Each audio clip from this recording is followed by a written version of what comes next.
जय हिंद दोस्तों तैयार हो जाइए आप लोग, क्योंकि आप लोग के लिए हम नया वीडियो लेकर हाजिर हैं। और आज का वीडियो है दोस्तों एनसीईआरटी क्लास 10 से है। और दोस्तों ये विज्ञान से है, और विज्ञान से है इम्पोर्टेंट क्वेश्चन है दोस्तों, यानी महत्वपूर्ण प्रश्न है। और ये रसायन विज्ञान से चैप्टर 1 से हैं महत्वपूर्ण प्रश्न दोस्तों। गिने चुने हुए प्रश्न है दोस्तों, आप लोग इसे अच्छी तरह से समझिएगा। पहला प्रश्न है, वायु में जलाने से पहले मैग्नीशियम रिबन को साफ क्यों किया जाता है? दोस्तों इसका आंसर है, वायु में जलाने से पहले मैग्नीशियम रिबन को इसलिए साफ किया जाता है कि इसकी ऊपरी सतह हट जाए।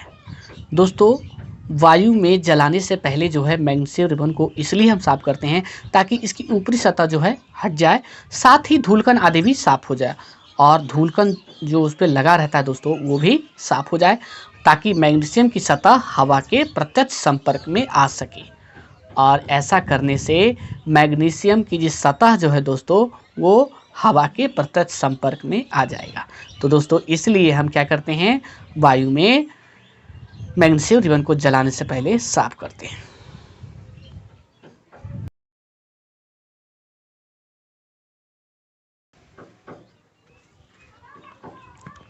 दोस्तों आगे का प्रश्न है, जब लोहे की कील को कॉपर सल्फेट के विलयन में डुबोया जाता है तो विलयन का रंग क्यों बदल जाता है? दोस्तों इसका आंसर है, जब लोहे की कील को कॉपर सल्फेट के विलयन में डुबोया जाता है तो विलयन का रंग बदल जाता है, क्योंकि लोहे द्वारा कॉपर के विस्थापन के कारण लौह सल्फेट का निर्माण होता है। दोस्तों जब कॉपर सल्फेट में हम लोहे की कील को डुबोते हैं तो क्या होता है, वहाँ पे कॉपर का विस्थापन होता है दोस्तों। इस तरह से जब कॉपर सल्फेट देख रहे हैं, इस ये जो है फेरम, ये लोहे का जो है ये है मतलब संकेत चिन्ह एफ ही है, फेरम बोला जाता है और इसका संकेत होता है एफ ही। तो ये जब डाला जाता है दोस्तों तो यहाँ पे क्या होता है, कॉपर जो है अलग हो जाता है दोस्तों, कॉपर का विस्थापन हो जाता है, यानी FeSO4 प्लस Cu, यानी लौह सल्फेट प्लस कॉपर। यानी यहाँ पे देख रहे हैं कॉपर सल्फेट साथ में था, इसमें लोहे की कील डाला गया तो क्या हो गया, लौह सल्फेट हो गया दोस्तों, बन गया, और कॉपर का विस्थापन हो गया। इसलिए दोस्तों विलयन का रंग बदल जाता है। दोस्तों आगे का प्रश्न है,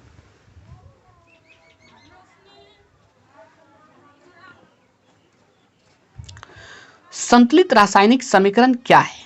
रासायनिक समीकरण को संतुलित करना क्यों आवश्यक है? दोस्तों इसका आंसर है, जब किसी रासायनिक समीकरण में विभिन्न तत्वों के परमाणु की संख्या दोनों तरफ बराबर होती है तो उसे संतुलित रासायनिक समीकरण कहते हैं। दोस्तों समीकरण तो जानते ही आप, दो पक्ष होते हैं, यानी दोनों पक्ष में जब परमाणुओं की संख्या बराबर हो तो दोस्तों वह समीकरण संतुलित समीकरण होता है। रासायनिक समीकरण को संतुलित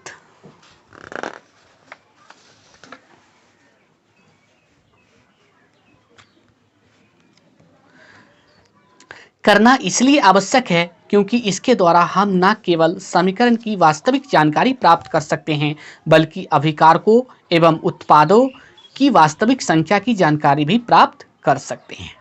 दोस्तों हमें रासायनिक समीकरण को संतुलित करना आवश्यक है, क्योंकि इसके कारण क्या होता है, हमें समीकरण की वास्तविकता का पता लगता है। साथ में दोस्तों अभिकारकों, आप जानते हैं अभिकारक क्या होता है, जो रासायनिक समीकरण में भाग लेते हैं उसे अभिकारक कहते हैं। और जो रासायनिक समीकरण के बाद तैयार होता है दोस्तों उसको उत्पाद बोला जाता है। तो हम जो संतुलित समीकरण करते हैं तो हमें अभिकारकों और उत्पाद की भी वास्तविक संख्या की जानकारी प्राप्त हो जाती है। तो दोस्तों इस कारण से हम जो है रासायनिक समीकरण को संतुलित करते हैं। आगे का प्रश्न है दोस्तों, उपचयन और अपचयन क्या है, उदाहरण दें। दोस्तों उपचयन वे अभिक्रियाएं जिनमें ऑक्सीजन का योग होता है उन्हें उपचयन कहते हैं। उदाहरण, कॉपर प्लस ऑक्सीजन, देख रहे हैं कॉपर और ऑक्सीजन यहाँ पे जो जुड़ रहा है तो क्या बन रहा है दोस्तों, कॉपर ऑक्साइड, यानी कॉपर ऑक्सीजन मिल गया। दोस्तों यहाँ पे समीकरण को संतुलित किया गया है। यहाँ देख रहे हैं कॉपर की एक परमाणु है और ऑक्सीजन के दो परमाणु, और इसमें कॉपर के एक परमाणु है, ऑक्सीजन के एक परमाणु है। तो यहाँ पे 2 है, यहाँ पे जो है दोस्तों 1 है, तो संतुलित समीकरण नहीं है। इसलिए यहाँ पे क्या हुआ है दोस्तों, 2 डाला गया है। तो 2 डाला गया है दोस्तों, तो यहाँ पे ऑक्सीजन का 2 परमाणु हो गया और कॉपर का भी 2, लेकिन यहाँ तो कॉपर का 1 ही परमाणु था, इसलिए यहाँ भी 2 डाला गया और कॉपर के 2 परमाणु यहाँ भी हो गए और ये समीकरण संतुलित हो गया। दोस्तों आगे इसी तरह है, हाइड्रोजन और ऑक्सीजन आपस में योग हुआ है, तो क्या हो गया, हाइड्रोजन ऑक्साइड यानी जल, और जल का निर्माण हुआ है दोस्तों।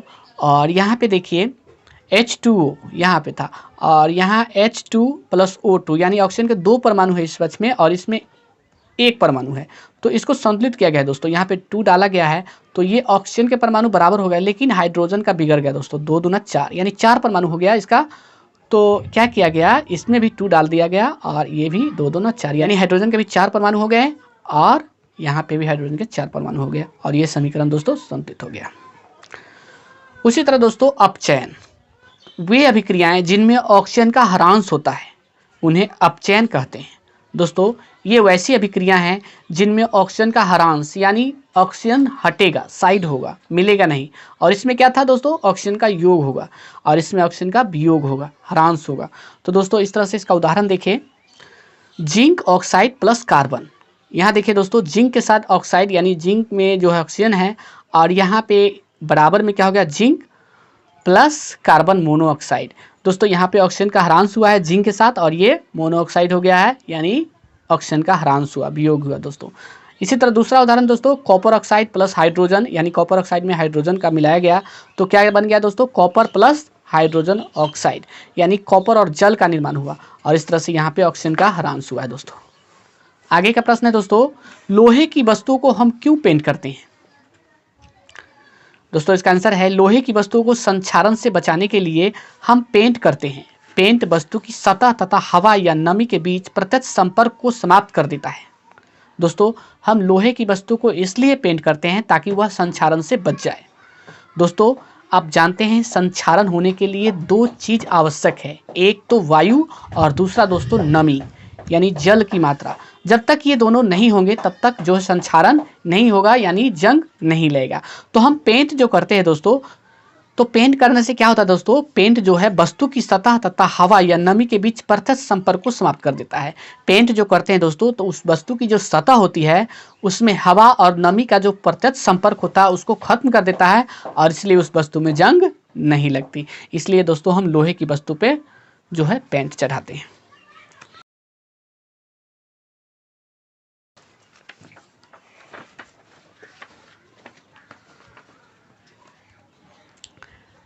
आगे का प्रश्न है दोस्तों, तेल एवं वसा युक्त खाद्य पदार्थ को नाइट्रोजन से युक्त क्यों किया जाता है। दोस्तों तेल एवं वसा युक्त खाद्य पदार्थ जो होते हैं उनको नाइट्रोजन से युक्त हम क्यों करते हैं, जरा इसका आंसर जाने दोस्तों।